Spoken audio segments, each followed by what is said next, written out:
welcome to the Couch Command. Today we're going to be reviewing the cracktastic Megalopolis from Francis Ford Coppola. To start off, though, just to get out of the way, the music you hear at the start and ending of the podcast was provided with the blessings of a guy named Starcadian, who unfortunately passed away last week. So, I got to see him in concert once. I met him in person, and I started to consider him a friend. He thanks me for supporting him for so long. I didn't know he knew. I was surprised he knew my name or remembered me, but he's a good man. I wanted to have him on a podcast, but God bless him and rest in peace. So anyway, beyond that, MJ, welcome to the podcast. Greetings and salutations. All right, Cavazio's Wolf, also known as Steven. Welcome to the podcast. Everyone. Void Cat. Thank you. Once again, glad to have you on. Lobster Magnet Reviews. Please check out the YouTube channel. Thank you for having me on again. Hell yeah, man. All right. So, MJ, can you give us an overview as to what is Megalopolis? And also, what inspired you to push us to watch this? Thank you for making me watch this twice. Twice. Wow, that is impressive. I love it. This Megalopolis, for those who are unfamiliar, is a passion project of Francis Ford Coppola that he finally managed to get made after 45 years of letting it brew and stew and finally getting it up onto the big screen. He spent $120 million of his own money, and it's his juxtaposition of modern America against ancient Rome. At least that was his intent. The film revolves around the battle of wills between Adam Driver's cavalier visionary Caesar Catalina and Giancarlo Esposito's more pragmatic mayor Frank Cicero, fighting over the future and soul of New Rome. Nice. Rife with political intrigue, philosophical meandering, a batshit Shia LaBeouf, a doddering John Voight, and a slew of side characters who barely justify their screen time, and memorable moments galore. Megalopolis is a cinematic experience worthy of late-night cult movie gatherings and its well-earned Razzies. So, to start us off, Keith, what'd you think, bud? I absolutely loved it. I went into it. I started it, and I was like, "What is this trash?" I think, am I in for some trash right here? I'm gonna start giggling at it, and I made 3 notes before I started saying. I ended up just watching the rest of the movie. I couldn't take notes. I got swept away by it. All the bad acting, I loved it. I loved it so much. There's some I apologize. I forget the lead woman's name. And where I've seen her from, but she didn't seem to Plaza. No, Audrey Plaza. No, you've seen her in Game of Thrones. There, yes. She's Natalie Sunday, right? Emmanuel. Yeah, she was Julia. Yeah, she didn't seem to enjoy it. It seemed like I felt like she felt uncomfortable, and her line delivery seemed like she was like, "You want me to say what?" And I loved it. Oh God, the weirdness, the odd pacing, some of the goofy special effects. It was also blessedly sincere that I got swept away by it. I have a friend that me and her watch stupid, weird, crazy movies, and I was like, "You have to see this. This is next." And my friend over and over was she's like, "What?" And no matter what though, after it was over, all of us were just irritated. We were like, "Wow, I'm glad it happened." So that's my. Wait, you watched it? You liked it. Entertained. You were irritated. Oh, Not okay. irritated. I loved it. So wait, you watched it with a group the first time? Alone first, and then with a friend next. Ah, okay. So twice, and I almost watched it the 3rd time before we got on because it just to me it gave me Speed Racer vibes. Where when I first saw Speed Racer, although I think Speed Racer is almost more perfect and then actually genuinely completely great. But I saw genuinely putting your heart on the line and not caring. You're like, no, this is what the movie is, and that meant a lot to me. So it just swept me away. I agreed that he did that. And also that was also quickly I'll just say I'm almost done with what I'm saying, but I think that's something that AI can never match. When it comes to the rise of AI art, it's coming, unfortunately.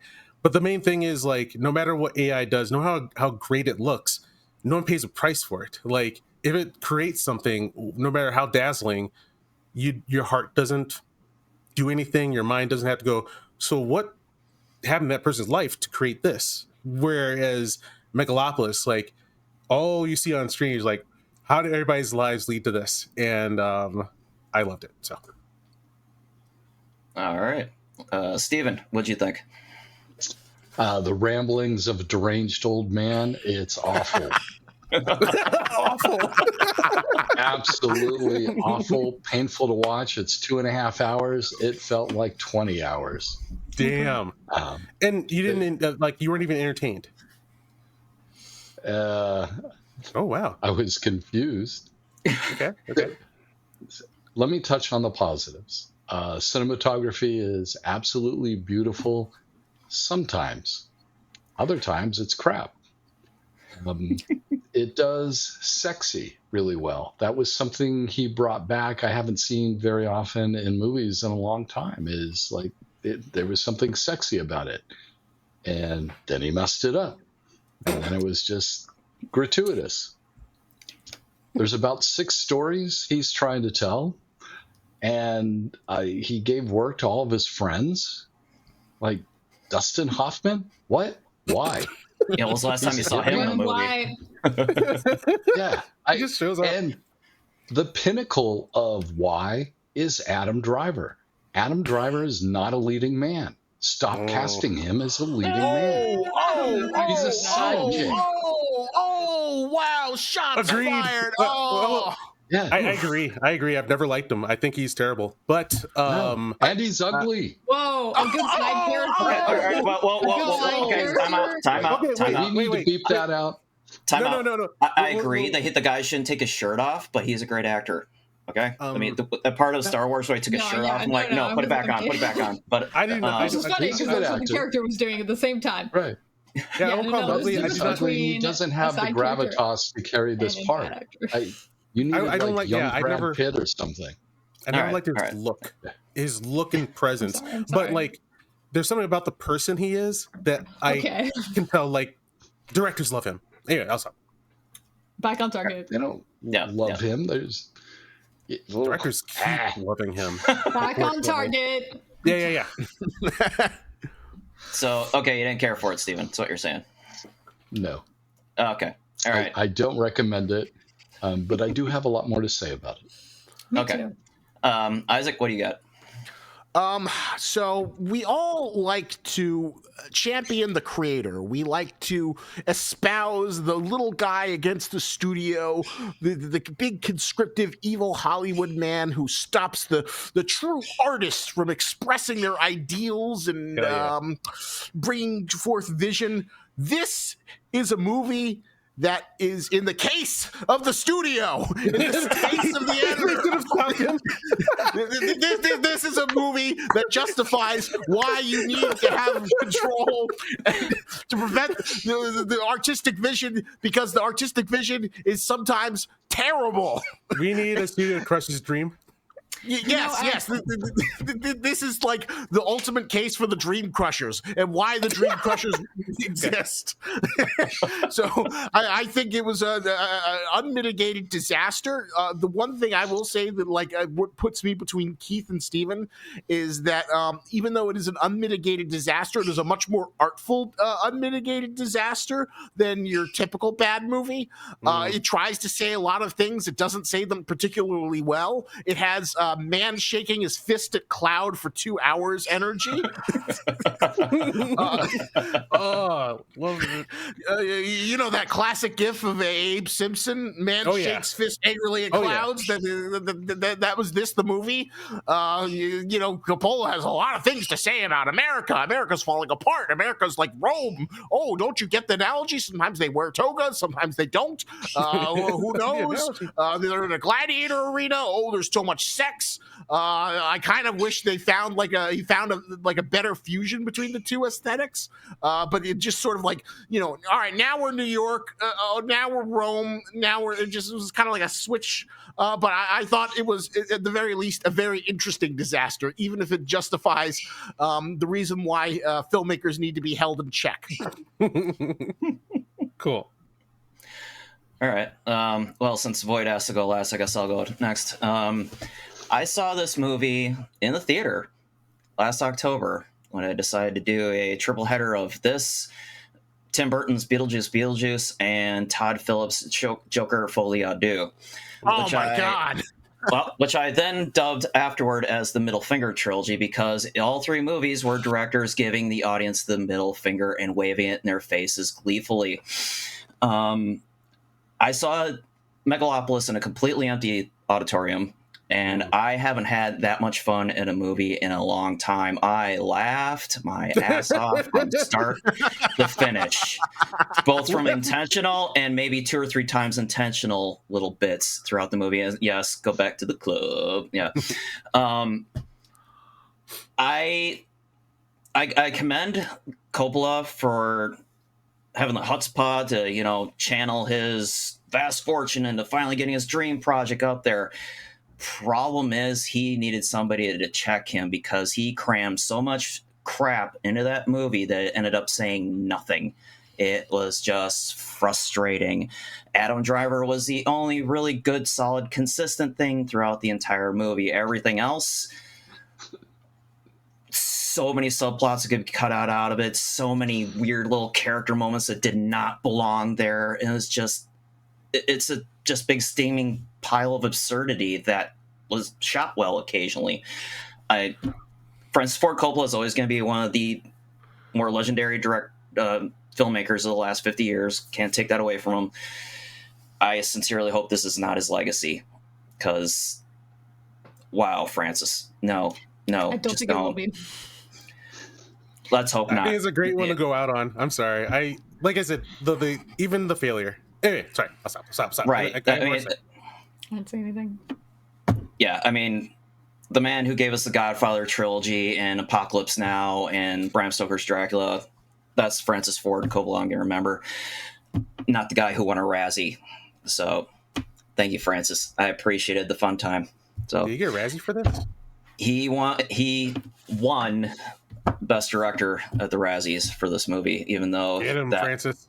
Even though that should have gone to the clown that made Madam Web, but that's neither here nor there. Anyway, Void, what you got? Okay, I'm so glad that I went after the two of you, because this makes my point much easier to make. At the beginning of this movie, there was a Shakespeare monologue that I'll talk about in a minute. At the beginning of this movie, it's like two people who are competing. The person who's like the mayor, here's how you need to build a city. You need infrastructure. You need roads. You need etc. And Adam Driver's like, I don't need any of that. I'm just going to destroy everything in the middle and build something brand new. That is the brilliant, most amazing thing that you've ever thought of. And to Lobster's point, Cicero's the studio, and Adam Driver is Francis Ford Coppola's fill-in. So what you have is a 3-hour-long movie where he tries to make you think he's really smart. There's the bit with the string theory where somebody goes, you know about string theory? And he says, what about it? I don't know. I think it's got 7 strings, which is a very I just want you guys to know that I know about string theory. But what do you know about string theory? Nothing? Okay, great. Fantastic. At the end, after everybody has been like, you suck, and the world has imploded, and everyone's rejected Adam Driver except for his muse, who is also, the daughter of the studio, and loves him for, I don't know, she just does, and did immediately. And he's the smartest person in the world because he could teach her all the things that he knew. And then at the end, everybody loves him, and he has the girl, and also he has Cicero, and he's the hero. Yay! My great idea was perfect. You see it now? There it is. It's perfect. So this is a movie about Francis Ford Coppola being Adam Driver, being like, I'm the best and I win everything. Look how smart and cool I am. So that's how I feel about the movie. And since I already have a problem with like insincere, like I'm just going to quote brilliant things and you're going to think I'm brilliant, it was punishment for me to watch this, and it went very slowly. I'm with Stephen on this. I'm really glad you guys enjoyed the like over the top artistry. There are some places where I liked it, like Shia LaBeouf acted like he was. You guys are gonna talk about other actors. I'm gonna talk about him. He acted like he was in a Shakespeare movie, and you know what? Like the way he said "brother." You know what? That was correct for his character, I think. The Roman like crossovers were really like just surface level. But I got to go back to this Shakespeare bit. Do you guys remember where it was, perchance? Yeah. Yeah, when he was facing off against Cicero over the big model of the city, and like, this is my vision. No, this is my vision. Absolutely. And then he did the waving arms in the air, random crap at the And end. then he was like, oh, let's get whiskey or whatever. Yeah. So the monologue in question is the to be or not to be monologue. And if you've studied theater or Shakespeare, or you know, like you're kind of knowledgeable in that area, it's an extremely famous monologue. And there's a part where he talks about like to dream. And I think that's why Francis Ford Coppola picked it. Because he thinks that this is a poem where he's talking about like the big dreams. I have these great, wonderful dreams. That's about suicide. So that monologue is about suicide. What is it doing there? So it's very much like, I know this famous monologue, but like, do you know what it's about? Because I don't see how it fits this scene. So that's just how I feel about the movie. But right. Francis knew how it fit in, and it was just everybody else who just doesn't understand, man. Yes, it's definitely that I don't understand. It's a brilliant observation. There's a scene that my partner pointed out to me where Adam Driver lifts Siddhartha into frame and then just back down. Like, he doesn't say anything, he just Siddhartha. I believe that Julie is talking at that time. It's like when she's in his office and they're fighting the first time or whatever. Yeah, she was talking about jellyfish, and then he just kind of goes whoop whoop. Yeah, right out of frame. Yeah, that whole exchange between Julia and Caesar and his loft. I'm like, that is one of the things that I'm upset about. I think comparing Rome and like current U.S. decadence is actually a tremendously interesting subject. When that meme came out, that was like, "What's your Roman Empire?" I was like, Rome is my Roman Empire, my bud." There's a lot of really interesting things to say there, and I just feel like this wasted it. Well, it really did. So that's me. It started visually, like there were shots of New York because he was doing his, love letter to New York, and then there were fantastical shots of a city, Rome. It's like, make up your mind. You've got both these in here. You don't know that there's no continuity. And then the costuming, from just regular street clothes to the semi-Roman influence. That was all shows up transparent. now and then. I need to point out. It was that was like 3 or 4 or 5 movies put together, and it was a mess. Steven, I'm kind of curious to pick your brain as like an art director. So I'm not crazy. It literally just felt like it was just inconsistent because like I'd say like 70 to 80% of the movie is pretty like traditional contemporary New York aesthetic, maybe a little bit of like with an old timey 1940s flair, like kind of metropolis-y. Well, and then sometimes it has the Rome, and I was like very confused by the art direction because like I thought there were a lot of interesting things you could play with that. Like I don't know, cops are dressed up like centurions or some shit, and they have like stun baton guitars or not guitars, swords or something. But it doesn't really do much of anything with that art direction of New York meets Rome. It's a collection of missed opportunities. There are some scenes that look very theatrical, like they're played out on stage. That's a beautiful direction to go. If you ever saw the movie Titus, I highly recommend it. It's dark, but it's beautiful. And then there's the live action, gritty city vibe of modern day New York. And then there's that kind of classical flair you were talking about, where he was trying to capture the Metropolis vibe, where it had visual effects, so it wasn't quite New York, and he just threw it all together. It I looks think- like it had 3 art directors. I think sometimes he was trying to make a point about like the people, there was like the people that Shia LaBeouf tries to court at the end, who are like, why are you destroying our city? Who are just like regular New Yorkers. And then all of these other people who are the main characters live in Rome because it's basically like Beverly Hills. I think that's what he was going for. When it comes to art direction and the utter mess that that gets experienced, I think it comes from like him and George Lucas are friends, right? I mean, friends a long time. Yeah, they're like kind of like the new Hollywood Rat Pack, weren't they? In the 1970s. I'll take your word for it. They founded American Zoetrope together, the production company. So there's been some videos I've been watching about like who George Lucas really is when it comes to filmmaking and his style and like his philosophy. And part of it is like doing what he calls tone poems, so that they want him, and it seems like Francis Ford Coppola wants to make movies from their childhood that they loved, and they don't translate really well into the present day. When you see like the movies that they're trying to make, they're really trying to make some kind of like a visual poem that shows you images that aren't real life and wouldn't make sense. And also they also intentionally make their characters not talk like normal people. So in normal days now, like it sounds like they sound like wooden idiots, but for them, they are writing from their heart and trying to recapture the movies that they grew up with in that style. But sometimes the actors don't get it, the audience doesn't want it anymore, and it doesn't flow correctly anymore. But being able to see like the love of why they're doing it really captures me. So it doesn't make sense. It looks really sloppy, but I get where it comes from. So like when I get to know like the creative heart behind it, it means something more.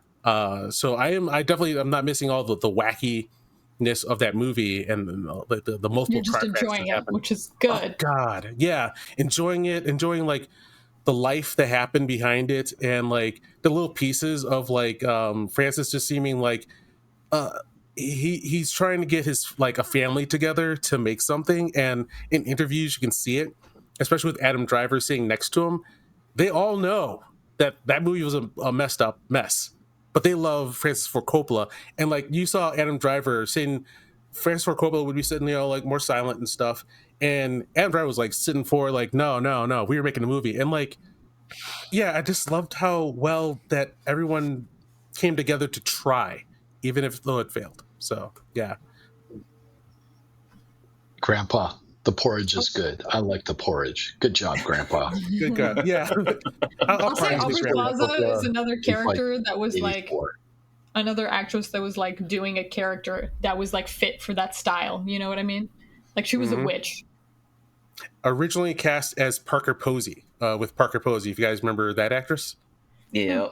Interesting. And like they both have like generational like similar feel styles. So it's kind of cool to see the same kind of actress take the same role, because Francis Ford Coppola wanted that kind of feel to his movie. So once again, all these little details that just make me like, I just love it more, and I will watch it again. And if there's director commentary, I'm in. Like, well, that's what I was thinking. It would probably help because there was a thought I had when we did the Tarantino podcast a couple of years ago, where I wish Tarantino would put out a version of Once Upon a Time in Hollywood as a pop-up video. If you guys remember those from VH1 back in late 90s, early aughts, where it just pops up little references left and right about what this and that frame is actually meaning, because Tarantino loves his Easter eggs, but there's so many references to so much crap in Megalopolis. And like, okay, unfortunately, Francis, we need footnotes for a few of these things, and not sure really need you to explain why you put it in there, but it would help the audience to understand what the hell you're trying to reference or say here. So maybe a commentary would help, but I think I wouldn't want this perfected. I don't want the audience to know. I want the mess. Like, if someone else is going to do a better movie, you do that. I want him to explain. Damn it! If this car crash, I want this. What do you mean? I already explained it to you. Well, general concept, yeah. Even though Okay. I don't know if you guys are familiar with Ayn Rand at all. Yeah. This Yeah, felt like there- very Anne Randian, like Fountainhead, Atlas Yeah. Shrugged. Yeah, I there's agree a completely. very strong Fountainhead backbone to this. Caesar, You could take the nobody film, will understand edit out Caesar's an vision. hour, and create something interesting. Sorry, Stephen, you were saying? Sorry. I was just saying, you take this film, edit out an hour, and you could probably make something pretty decent. It's like all the pieces are there, but there's too many pieces. You could probably cut out the entire Madison Square Garden, Coliseum, Vestal Virgin, I think blah, one blah, of the blah, problems subplot. is, the whole Vestal Virgin subplot really felt like I need to go back into my newspapers and see if Coppola ever got in trouble for sleeping with someone that people thought was a teenager and turned out to be an adult. I was like, that seemed awfully specific. But it was the whole, like, if the Vestal Virgin has sex, then comets will come down. So, Well, that to me like had the most man screaming at cloud energy, where it was just basically him like, look at the. It just basically felt like it was a half an hour screed designed to complain about like Britney Spears being too sexual in like the 90s, and he held on to that for forever. And he's like, it's still relevant. We're still sacrificing the virgins on the altar of YouTube and streaming.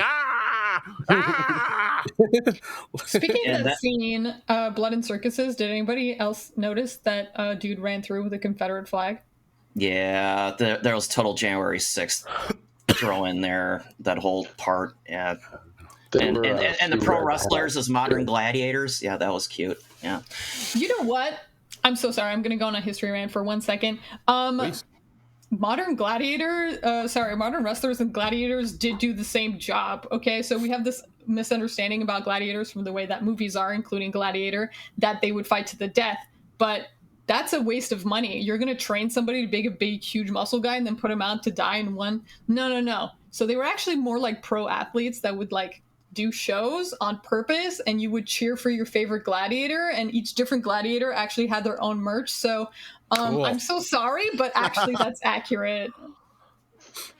That's an interesting piece of history that I was not aware of. Ridley Scott, made me think that all gladiators fought in giant, ships filled water arenas with sharks. I mean, some people did get fed to lions, but those like And I hear that was a thing. slaves, Water arenas. That was a thing. Anyway. I don't know how See, they this did is that. this is what happens when we get our history from old men screaming at clouds. This is exactly what happens. Thanks a lot, guys. Another reason I think of the madness and the mess that was the movie is his George Lucas style that I keep seeing actors hate. I kept on seeing George Lucas parallels on here because with George Lucas, Because he's we your never fave, see that's like. fine. Oh no, he's up there. He's up there, but no, not Faye, because they have similar styles and seem to have similar like grew up the same way, and they say the same thing. So they're actors like Harrison Ford. You see interviews with him, and like he loves George Lucas, but like this irritation you could feel of like how him and it seems like Francis Ford Coppola tried to direct actors is not giving them enough information and saying trust me, and then also. Making actors really mad because they're like, okay, what's the story? And he's like, we're figuring it out today on in the scene right now. And they're like, oh, dude, okay. And like, You they wrote love the script him. and you don't know what it's about? Please. Yeah. They get like, it's like this mess that like, he says like him and George Lucas both say like, they go to the set, they shoot the scenes and like, they just get as much as they can. Then they figure out the movie in the editing room. And then Sean Penn got cut out of the entire movie and he's like, what the hell was I there for? But yeah, that's also part of the problem. Is that like a fair comparison to make? Because like technically George Lucas only directed one Star Wars movie, and all the other one Directed 4. Actually, you got me there. Yeah. But the ones that people liked, he only directed one of them. Talk about a Rich Trigioni. wait. Pause. We're just going to talk about a Rich Trigioni for a sec. Go on. I gotta do Yeah, a quick the original trilogy he only did one of those. No. Hold on a second. I just learned this like today. For his original trilogy, he did a different style of directing, which is the television style, where the executive producer and showrunner is really the director of the TV show, and he stepped aside to be the showrunner. So like he didn't allow directors to actually direct the movies on their own. He was always there, and like yeah, he was the showrunner, so he was still actually the director of all 6. All right, I'm gonna need video essay citations from you, Keith. It was so educational. It was really good. Okay. But like I feel like Francis Ford Coppola was like a more intellectual director, while George Lucas would like take big ideas, but would like make them more palatable to like a Saturday morning cartoon level.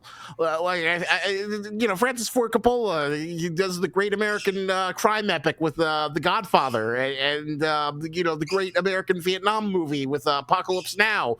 And George Lucas, I feel like, doesn't really have, that many academic or intellectual rigor in his filmography. But like what? THX is the only one that I would call avant-garde, and then the rest are all kind of like Spielbergian-esque crowd pleasers. We are greatly underestimating him, I think. From like what I just learned about him, and like my friend, a friend who's a director, John Humber, he actually got to meet George Lucas back in my height of my hate George Lucas days, and he was like, no, he's legit. He is legit. But okay. We are getting off topic from the movie. But yeah, what was your point about George Lucas and Francis Ford Coppola?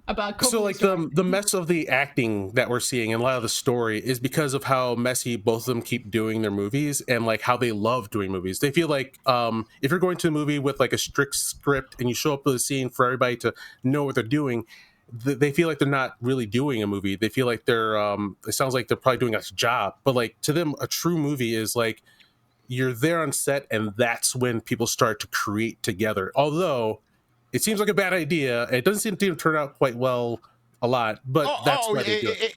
It's a terrible idea because you got to get your shot in. You got everyone there. You got the constant stress of like crew penalties. If you go over lunchtime, you got to pay everyone time and a half. You got to pay time and a half if you go over the regular time.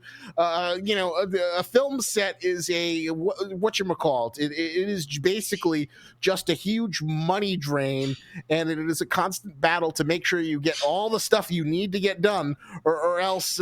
I guess in his case, he had the freedom to be able to, spend his own money. But like, you can't have a jam session unless you're doing Judd Apatow improv movie, or else you're just going to kind of have it goes double so for something that's like really effects laden, like Megalopolis was. Yeah, Keith. Keith, if you haven't seen Hearts of Darkness, I highly recommend watching that if you want to get a good idea of how Coppola works. Because I think I already saw that. Is that it was how he made Apocalypse Now. Yeah. But yeah, that's so long ago. As an actor that has trained in like improv and also film acting, you can be like, I have the basic outline of the story. I know what the theme is. We're going to improv in the scene. If I know what my character is, that's great. We can do that. But, hey, what is this movie about? I can't explain it to you. But say this line like this. That's something else. Okay? Yeah. And I'm glad that George Lucas and Francis Ford Coppola are having fun, but that's actually really frustrating as an actor. And MJ, even though I told him not to, send us a bunch of links about like other stuff, and I did read it. And the reason I told you not to send those is because my self-control is very low, just in case you didn't know. So I did read some of them, even though I was telling myself not to. Anyway, Sheila Buff was talking about what it was like being directed, and he was like, Adam Driver would incessantly ask him questions about what was going on in the script, and he'd be like so exhausted from doing that he wouldn't have as much energy to do it with me. And I was like, if you have to spend all of your time directing, explaining to your actors what the scene is about, you didn't do it right. I'm sorry. I Yeah, I agree with you. It's just like, yeah, That's- for me, we guys know what I'm saying. Like, it was it was a mess. I'm glad he did it. Yeah, it was a car crash, but I'm glad I saw it. But kind Very of white dovetailing It off of the wasn't though. whole That George beautiful city Lucas at the end was influence and- Megalopolis. It's even named the same thing, so you know. Lots of It- gold. You guys know how much meta humor like annoys me right now, so the fact that the entire movie is just meta for the movie really. Well, what's also kind of interesting about Megalopolis is that, like, George Lucas always threatened, like, all right, now that I got my $4 billion, I'm going to make more personal projects. I'm going to make more interesting films. And he never does. But, you know, you got to give props for Coppola for bringing his madman vision and actually doing what George Lucas keeps threatening to do, but never seems to find the time for. Hey, Yeah, maybe he's it's also spending experimental. 45 years on the same movie. I would pay double to see George Lucas's Megalopolis car crash mess. You could have double my money in the theater. All to find out that it's American Graffiti too. You never know. Oh my god. But versus Megalopolis. Ford still got his Roadster. Yeah. But yeah, Keith, kind of going off an idea you and I were kind of bouncing around this week. What would you guys think about this movie if it was a silent movie a la Metropolis? Would that have improved it incrementally, in your view? If it was shot the exact same way, it was all black and white, and none of the stupid, You know, whatever TikTok crap was thrown into it.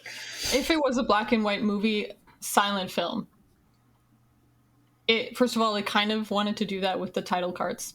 But if it was, and it had been filmed in the style of those films, with the same sets and actors and stuff, then maybe. But not if it was in this style, but black and white and silent. Although, and to the point Lobster was making earlier about the 1940s, there is something very much like Singing in the Rain style of musical when they were doing those different like time stop scenes in the clouds. Those sets tremendously made me think of black and white musicals, you know, like the early musicals when they started doing sound. So, yeah, sure. Keith's point about how they made the movies from their childhood, I absolutely see. That is cool. This movie was so pseudo-intellectual that I just couldn't take it. It just made me angry. So. I love philosophy so much, and I like learning through allegory. I learned nothing from this movie. He definitely I feel like I'll say this. I feel like there's probably something in there to learn, and I didn't get it yet. And like I said, I've loved the movie and the director and his attempt. So maybe I haven't gotten there yet, and I'm willing to try. But yeah, I agree that he tried to say big ideas. Yeah, I do think it's funny that you and MJ both are like, I love this movie, but it's a trash fire. Oh yes. Yeah. So we all agree it's a trash fire. The interesting thing. Oh, sorry. No, you first, please. The interesting thing about this movie is that, like, unlike, you know, Keith has some very contrarian opinions. You know, he's the number one Eternals defender, number one Suicide Squad 2016 defender. Wait, really? Keith? And I, you know, yes. I'm sorry, but I just mean we used to be on Team Negative, you know? Go on. 19. Sorry. But like, this is the one where I would kind of agree, you being a defender of. I think it is a trash fire, but it is an artistically interesting trash fire that does try to do unique things. So on that level, there is a sort of element of respect of seeing like a past his prime filmmaker screaming at clouds is definitely more interesting than, like, you know, another subpar Marvel movie or edgy DC movie. So like this one, like, Keith, you enjoying it? I completely can understand and get behind it. Yeah, I think that's why. I think you nailed it right there. There's so much clean, clinical, big blockbuster movies that don't take chances, that are so damn safe and grounded. Have you guys watched Sinners yet? Not yet. Yeah. I'm just saying. Anyway, continue. But yeah. It was a real movie. It was a mess, but it came from the heart, and that meant a lot to me to experience. Yeah, I need you to go watch Sinners, please. it's gotta happen. Yeah, I think we're gonna probably. We'll see if we talk about it. Well, If one thing I'm also kind of curious: what was the point of the whole like Caesar Catalina has time powers? Nothing. Absolutely nothing. They're passing was- time on to it's- the babies, guys. It doesn't play It's into the the way he story sees at the all. world. He is so in tune with the world and the way he wants it to eventually bend to his vision that time slows down and he can stop it at will. And then when Julia gets on the same wavelength, she can do the same thing. It's a very ham-fisted. Here's another thing that bothered me about this Tact. movie. There's several places where they will, show not tell, right? There's a couple places where they show and then immediately tell. For example, when Julia's driving through, you see like a Statue of Justice that is like collapsing against the wall, like the thing is falling off, right? And then immediately after that, she says, I have it somewhere. Oh, that's when Caesar was driving through a great. The Statue of Justice collapses. Yeah, she says, surrounded by injustice. There's so much suffering. Yeah, you just show me the Statue of Justice. Oh, Jesus Christ. Or like when the dress is see-through, right? The dress goes see-through, and then she goes, "You can look right through me." No shit. I know, you just said that to me. You just please. This is basic writing. I'm begging you. Please. Yeah. There's a lot of ham-fisted everything in this. Of course, I did kind of enjoy how Caesar asked Morpheus, when Morpheus asked Caesar, "So where do you want to go?"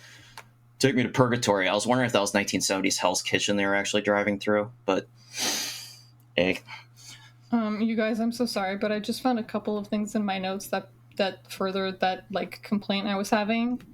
First of all, there's a line where people say all artists stop time, and that's why he stops time, because he's an artist and he can stop time. And another thing is that Julia, who I refer to in all my notes as daughter, because like I straight up I think they say her name twice. She says to Caesar, "What great ideas you have, but there's at least 50 of them." Remember that Caesar is Coppola's self-insert here. Yeah. And together they make Julia Caesar. And then when she stops time, Rome. she doesn't have control of it anymore. Only the baby moves, because the future is for them. Oh, Yeah. Right on. So that's the message of the movie. Sofia Coppola is gonna take over everything. Or one of any other Coppolas that have proliferated through the film industry. Sophia Like, Coppola's his childhood nephew Nicholas. newspaper gets referenced in the movie. It's so cute. There's like Wait, some little girls. There are little girls around a table, and they have a newspaper. And I wish I knew the name, but they reference the name. We want to do an interview for such and such paper, and he's referencing his daughter's 6th grade newspaper that she used to do. And like, Oh, that's cute. It was like a very particularly like. Is that what you named it? Kind of name. I think a reason why he has the freeze power is to maybe illustrate the idea that Francis Ford Coppola really loves a lot, that architecture is frozen music. That's what that kept on coming up in interviews and essays I've been watching about like something about his love of frozen music. And I think that like the music of his movie freezes for him to see it and just to behold. I wonder what happens if you overlay every single frame. It probably I don't know. black. I don't know. It's All right. yellow. Any other things? Any other like anything else we should be touching upon that we might be forgetting? And also Yeah, like probably. MJ, you give me a lot of pictures. Is there anything like I should be putting up like such as this? Because oh my god, John Boy. I didn't know he was going to do that. I did not expect that. Like the movie would just like slap me out of nowhere. It would just be like, "Hey Keith, ow! What the? and like it was amazing because like he's like, how do you like my I boner? laughed I'm like, so hard at that, where it was like, Why I got would a boner. What do you think? And then he goes immediately to the life he alert. weakly pulls it. He weakly What's pulls that? it and like lets loose, and she just freaking dies so hard. Yeah, John, what- your head can explode. You'll be fine. But if you get shot in the chest, immediate death. yeah, John Voight needs to just stay home. He really does. Save What's that? Hollywood. Yeah, apparently Megalopolis is one of 4 movies he did last year, including the Reagan biopic, and he won a Razzie for all 4. So, well done, I didn't know that John. was possible. Yeah. Yeah, you cannot survive a weakly shot arrow, but you can survive being shot in the freaking face. Oh, you and have be Megalon. killed with imagination. All right, Yeah. let Lobster talk. Hold on. Sorry, I just have to interject with this. Yeah, anyone ever see that? Whatchamacallit, that commercial? Call an ambulance, but not for me. Yes. Where the elderly gentleman pulls out a gun. That felt like it was the ultimate call an ambulance, but not for me energy. Where he pulls out That kid, like I was relaxing. I think my attention drifted a little bit, and the gunshot jump scared me. I looked back, I was like, "What the hell?"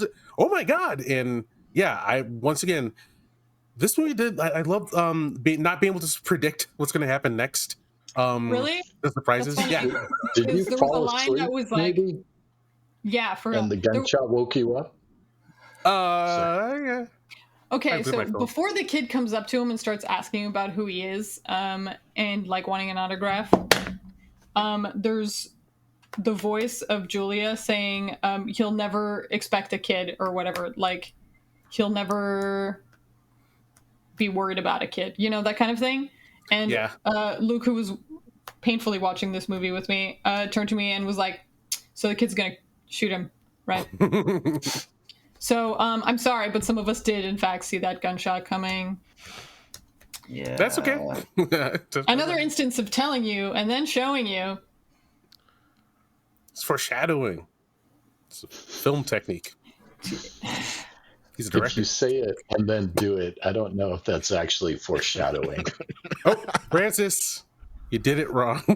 You did it wrong, Francis. You see, when you have Aubrey Plaza using a man and then throwing him away, and then using a man and then throwing him away, and then when she throws the last one away, that's foreshadowing. I'm going to kill that guy, and then killing that guy, a little less foreshadowing. And never mind the 46-year difference between John Voight and Aubrey Plaza. Yeah. I mean, I feel like that was a point about gold diggers. Hollywood? Hold on a second, that's not great.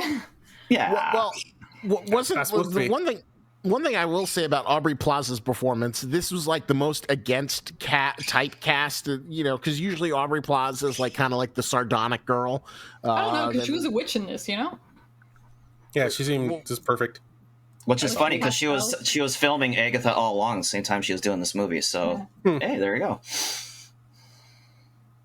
But you're saying, Lobster, why do you feel that she was not? Well, because this was kind of like a bomb blonde shell. This wasn't like the sarcastic girl who's kind of like rolling her eyes, which is like what she's most famous for. I think I I don't see know. where There you're was coming from, but her blonde bimbo was like literally like the face that she put on to attract men, and then underneath she was like your usual Aubrey Plaza kind of like, you're all stupid and I'm gonna take control of you by just like being a cute little blonde that you'll never suspect, and then I'm gonna kill you when I have your money. Thank you. I mean, if that scene where she climbed on top of him and was having sex with him while telling him what the plan wasn't like straightforward about that, you know. Well, point taken. I guess I'm just so you know, kind of expect her to have the sardonic, sarcastic role to like you know, to have her kind of be in that role of the bombshell. Took you by surprise. Yeah, it definitely. I didn't even realize it until the movie was over that was her. Oh, dang. Yeah, the lady characters, I feel like we had like the pure virgin and then the like the horror thing going down. Except for one of the virgins that turned out to be a whore. you know? Yeah. Except the main girl, of course, who was Muse. So let's see. I'm trying to Do, remember other like. the do we moms want of- to start closing this up? Do we have anything else to chew on when it comes to this movie? Let me read through my notes. Jeez. Don't watch this movie again. Really? You wouldn't I even will like. never watch this movie again. You would never even like tell someone to like. You got to see it for yourself. No. No. I would, Damn. Well, that's I if you would can look find it at it anywhere to from the watch. I can't cinematography. believe it. I can't He believe you doesn't find. want it to be anywhere because only movie screens. That's the only way to see it. There's I hear absolutely nothing. Lionsgate. There's some going There's- on with Lionsgate that they're blocking it. I didn't dig too deep into why, but there's something going on.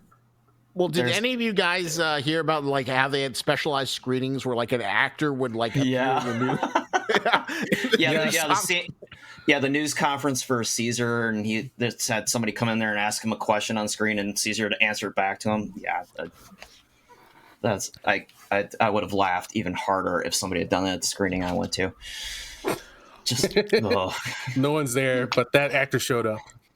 Yeah, why Yeah. did this happen where he had like at some point he had like an Indian kind of symbol on his head and then he He's was, like, being healed temporarily with- Siddhartha, like He's being healed with the magic of Megalon, the power yeah, of but imagination. also like he used it to like unhypnotize Audrey himself from Audrey Plaza. I think one I think eye she's gonna- always sees into the past, and the other one always sees into the future. How did he get a second eye back after like he got shot in the face It and just Megalon? regrew, The Megalon can form into anything. you know, to the Emerged. point. With I'm wondering how he Enron's son, survived. I just wonder how he survived because you look how much of his head is He's missing the main there. character. I think he survived because he went to the hospital. Yeah, we saw it in the movie. It was right there. It's in the continuity. Yeah, Keith, but in he the shouldn't have continuity. survived long enough to make it to the hospital. His head was a Well, canoe. He well, was dead. clearly he did. So I mean, Okay, I'll say it makes sense. one nice thing about the movie, Oh, okay. which is something that actually I find about Fountainhead as well. So Enron's Fountainhead, Megalopolis. Not a fan of the themes and things that the authors are trying to say, but both of them really cool architecture. I do want to give credit to the people who made the Megalopolis design, like the futuristic design, because again, Keith, you were talking about them making movies that they loved. That was very much the like Jetsons, you know, like 1940s to 1960s idea of what the future cities would look like. And I And- appreciated that. I think we might be seeing the second version of what the whole thing ended up looking like, because Oh, he for sure. famously fired an entire art studio halfway through the production because they just didn't get his vision. And I hear he's being difficult, and he's like, I'll find someone else to do it. And that's probably why some of the special effects look really bad. Like the one where she's just trying to dream the city, and like she's standing and touching these flowers on a wall, and like You'll notice there's a theme here of everybody he's working with being like, I'm begging you to explain to me what your vision is, and him not being able to do that, and then getting Yes. mad at them for it. So the one could say, you remember the scene where Caesar asked Julia to walk through the imaginarium of what he was picturing for the future, and he With her told her to eyes close her closed. eyes, and Yes. goes walking through a big tripping hazard for about 15 feet. yes. Like, this is such a metaphor for this movie. Oh my god. Trust Close me. your eyes and imagine you're anywhere but where you are. Thank you. Oh. Yeah, Should have bless taken you. his This movie. advice. What was that, Steven? Should have taken his advice. Be anywhere else but this movie. But then he'd be out $120 million of his wine money. I mean, what is he going to do otherwise? Hey, I bet his Shia kids are LaBeouf's- pissed. oh yeah, because he wasted a bunch of money making this. We got a waste, as long as he likes it. Nick Cage is out there taking every job he can because Daddy blew his trust fund. Nick Cage already had a problem with buying really cool stuff and then being like, oh no, I need to make another movie.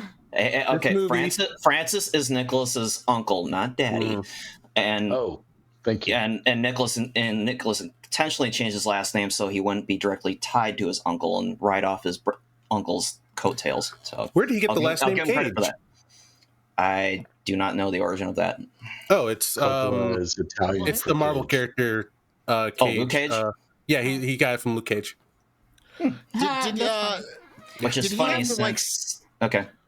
Did he have to sell his vineyard to Ford Megalopolis? I never heard Yep. like how he Not all of it. Not all of it. I thought he sold part of it. He sold a controlling interest in his vineyard to fund this.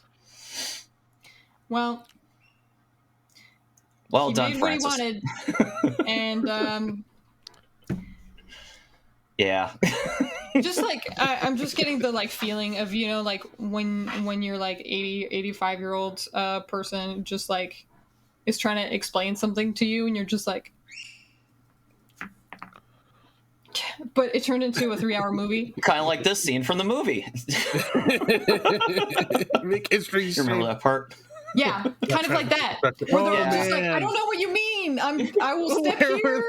Where they start holding each And other he's like, up. yes. That was Perfect. God, it was Now a new one. just- And they're like, made no sense. I loved it. It was just so stupid looking. Make an and interesting dumb. shape, but try not to break the structure. but again, the architecture, look at how beautiful this set is. The triangle windows was brilliant. I do like the arch. Well, Stephen, I'm kind of curious to ask, as like someone with such a classical art background, was there and like you know, who's an older breadth of movies? Did any of this like hit your nostalgia center where you were really feeling like, oh my god, this is like Metropolis? I feel like I'm seeing a highbrow, old style Hollywood pulp movie from the 1950s or 60s or 40s. It hit me in a way that there are much better movies out there to watch, like Metropolis, like Titus, like Romeo and Juliet. To get proper framing, I watched Sorry, Metropolis for the first Romeo time. This and film Juliet is- or Romeo plus Juliet? I actually don't know which Is that Billy correct. Shakespeare's? Isn't it It's the Romeo and Leonardo Juliet? DiCaprio one. It's plus, I believe. Oh, okay. That was a great film. I love the modern interpretation of it. What was I saying? This film is the ramblings of an old man with 6 or 7, 8, 9, 10 different ideas just kind of crammed in together. It looks at the acting's inconsistent, the art's inconsistent, everything's inconsistent. The only thing consistent is like the golden hue. I did like that a lot. Good job to the lighting design. It's like, I just left the, what do you call the filter you put on the camera to give a color to what you're filming? It's kind of an old school approach. Tint. Filter. Color filter? Maybe. I don't know. It's like he never took the yellow filter off. It's like, oh, that looks good. I'll just leave it on for the whole film. He forgot to take it out of the plastic. Yeah. Oh, something I did like. Oh. There's a couple of things. Whenever anyone is tripping or they're outside of their mind, there's red and blue kind of flashing light and a lot of kinetic movement within the frame. Yeah. I thought that was interesting and well done. There's these moments of brilliance in the film, but for the most part, it's garbage. There were parts that tricked me that I thought were like really saying something, and then I was disappointed. Like, for example, early on, Cicera, I think the mayor, he wears a lot of green, and Adam Driver was wearing black all the time, and Julia was wearing red, and then after she starts being his assistant, there's a shot where she's wearing a black dress with red earrings, and I was like, that's really interesting. I want to pay more attention to whether they keep this like red and green opposing colors and then with the black, but they did not. No. I hallucinated that didn't happen, and I was really you disappointed. caught something that he was trying to do, but he just forgot because he's old. The day on his set, he was like, I got an idea. A hot cup of coffee. Yeah, but really, you just need to go to your fashion department and be like, hey, by the way, I would like the main 3 characters to be represented with a color. They would have picked it up. So it just wasn't, like that wasn't communicated. If it was deliberate, I don't think it was, because the costume department would have, unless, he fired the costume department 1/3 of the way through. That's possible. I don't know. Never mind. Yeah, see, this makes me think of Singing in the Rain. yeah, from the girders that are hanging from Nothing. God knows where. I did love this The shot. soundstage Imagination. ceiling. Well, Horribly this is his dangerous. imagination space, right? He's not actually over the city. Oh, we're in the Or Imaginarium is again. he? Yeah, I Yeah, thought oh, this was. I can't. Yeah. The Imaginarium of Dr. Parnassus. Well, here they were actually 20 feet up in the air. That was another thing I had a question about. What are you going to do with the clock that's facing up?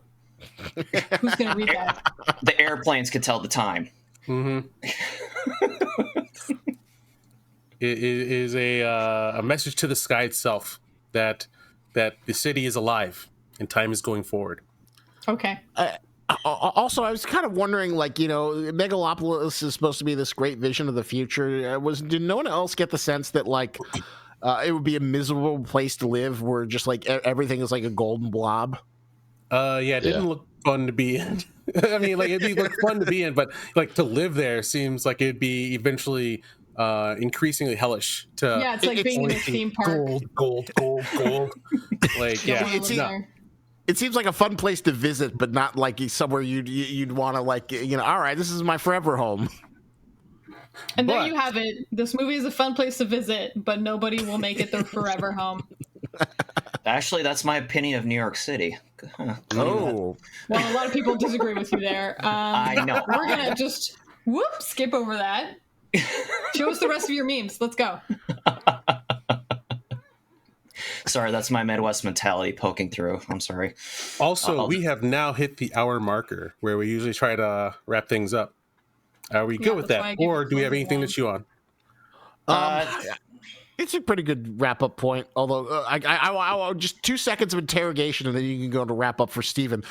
Adam Driver, isn't he considered to be like one of the great actors of our generation? I mean, he's got a weird-looking nose, but like I thought everyone loves him because he's so intense. He brings 110% commitment to every one of his roles. I mean, he's not Yeah, no, conventionally he's- had. He's an okay actor. He knows somebody or knows people. It's the only reason he keeps getting roles. right. He's a great person. He's a legitimately great It's person. what- That's why.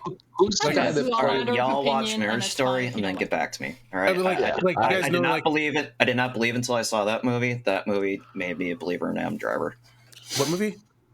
Marriage Story with Yeah, that was Scarlett really good. Johansson. Yep. Marriage But Story? yeah, Yeah. do you guys? What Anybody kind of else look movies are into you guys watching? Come on. Have Why you guys Marriage listened to Story like has the? Scarlett Johansson in it. It was a big movie. It's about him and Scarlett having a divorce. Have you guys looked into the background of who Adam Driver is, or what his life has been up to the point of being an don't. actor? Well, Yeah, I know he was he's like a like Marine. George Lucas. Yeah, I don't neighbor. actually want to know about people's personal lives. But without getting into it, when you find out about it, you're like, wow, what a good person.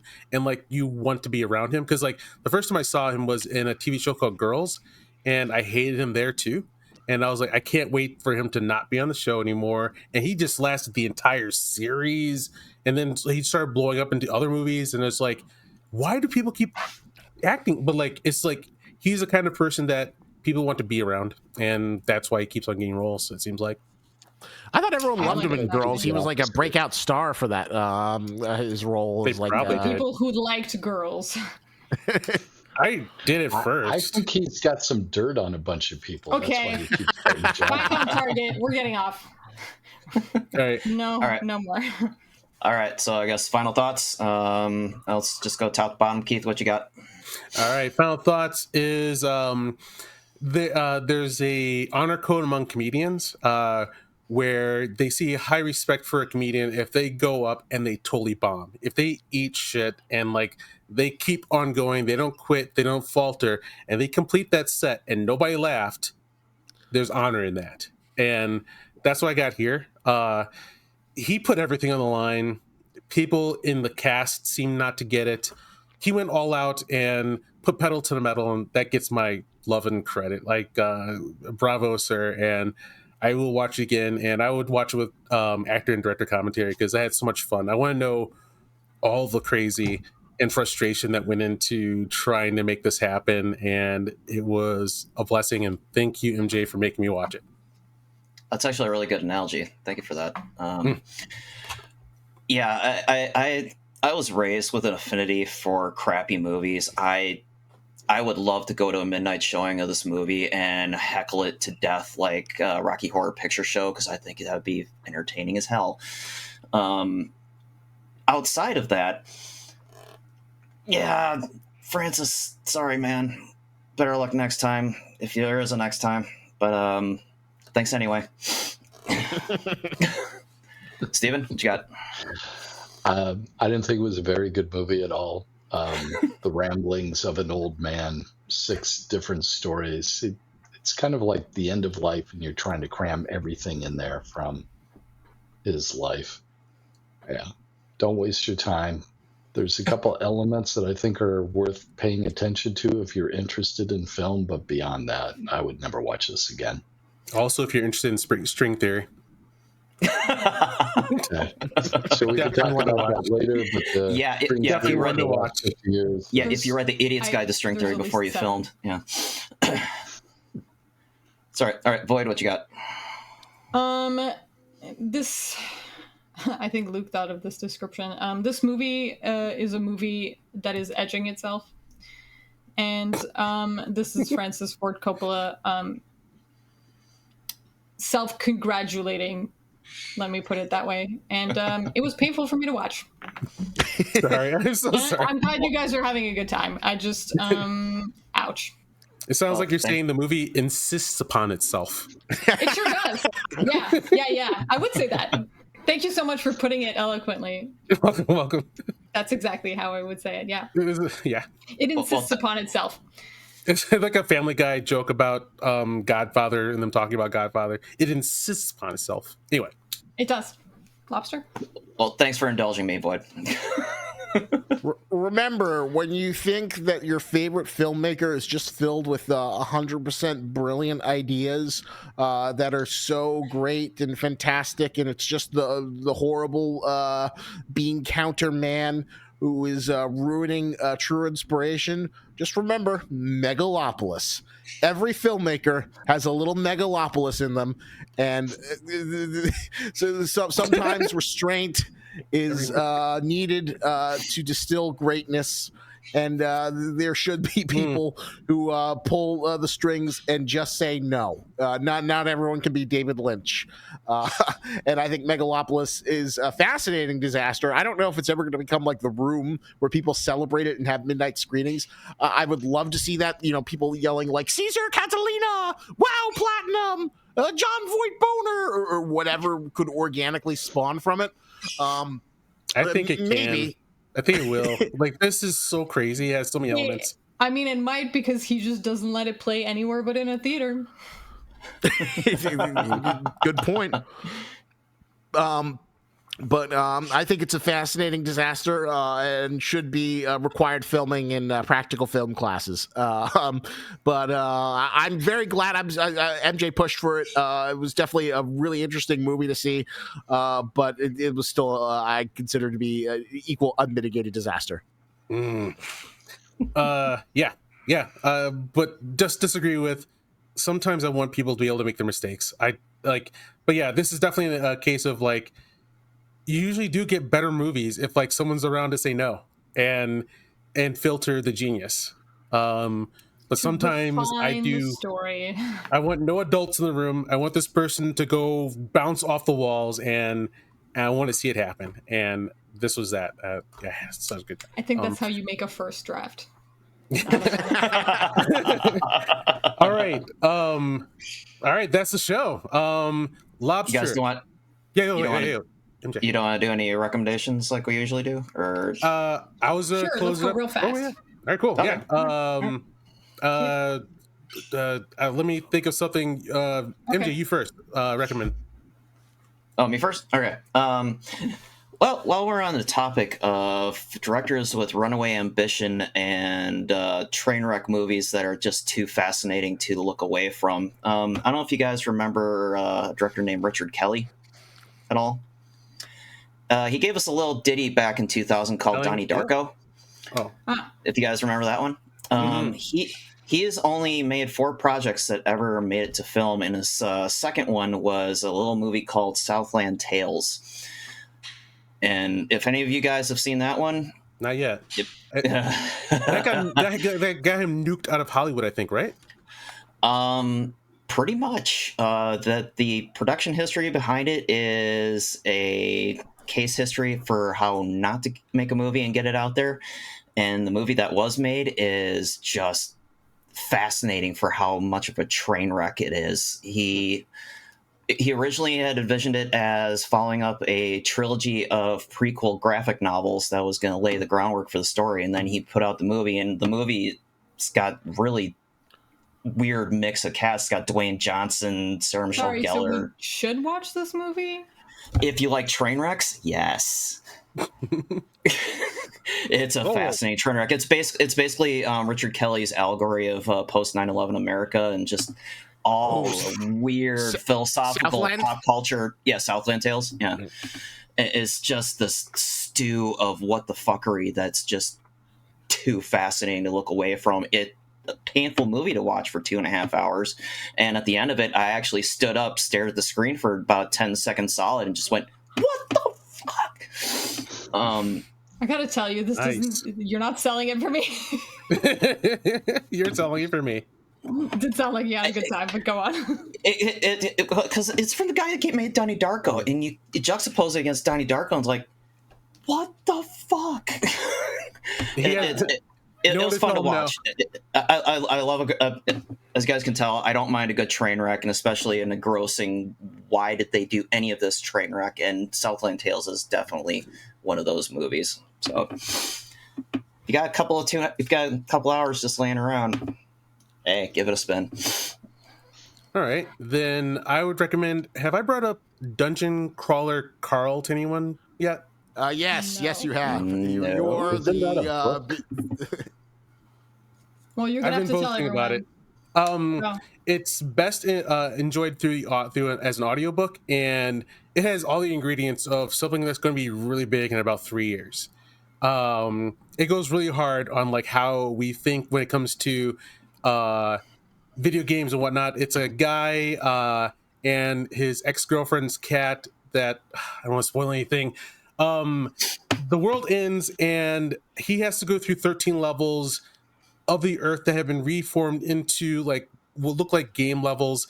The end bosses he fights end up being like kind of like crazy people in a present world, and I'm not selling it right, but it's really good. I highly recommend the audiobook. It's Dungeon Crawler Carl, and yeah, I think Seth MacFarlane is making it into a TV show eventually. But yeah, if you want to get on it early, check out the audiobook over the actual book. Who wrote it?